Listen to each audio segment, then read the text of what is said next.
مرنا سب نے ہے تو کسی کے نام پر، کسی کی عزت پر مرنا چاہیے۔ آج اسلام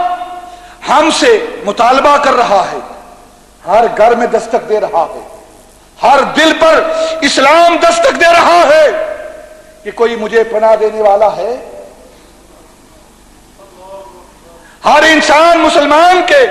گھر جا کر، اس کے ذہن پر جا کر، اس کے دل کے دروازے کو کھٹکھٹا کے اسلام دستک دے رہا ہے کہ میں پناہ چاہتا ہوں، میں مدد چاہتا ہوں، لیکن ہر طرف سے دروازے بند ہو رہے ہیں، ہر دل کا دروازہ بند ہو رہا ہے، ہر گھر کا دروازہ بند ہو رہا ہے۔ آخر کل اسلام نے اللہ کی بارگاہ میں حاضر ہونا ہے،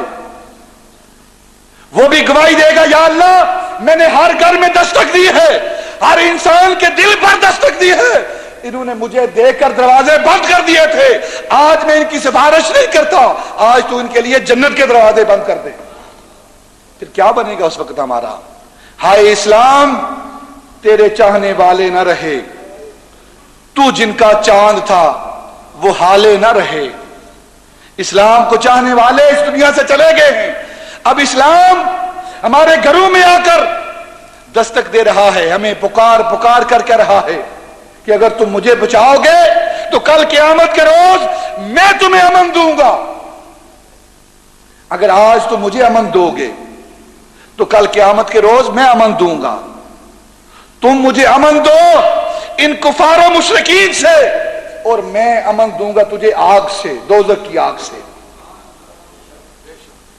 سارا معاملہ سامنے رکھ دیا گیا ہے، اب جس کا جی چاہے جو چاہتا ہے وہ لے کر چلا جائے، اسلام کی محبت لے کر جائے یا اسلام کو یہی چھوڑ کر چلا جائے، یہ اس کی اپنی چوائس ہے، اپنا انتخاب ہے، لیکن پیغام دے دیا گیا ہے۔ جو یہاں کی ریت ہے، جو اس مرکز کا مدعا ہے، ماچو ہے، وہ آپ کے سامنے رکھ دیا گیا ہے۔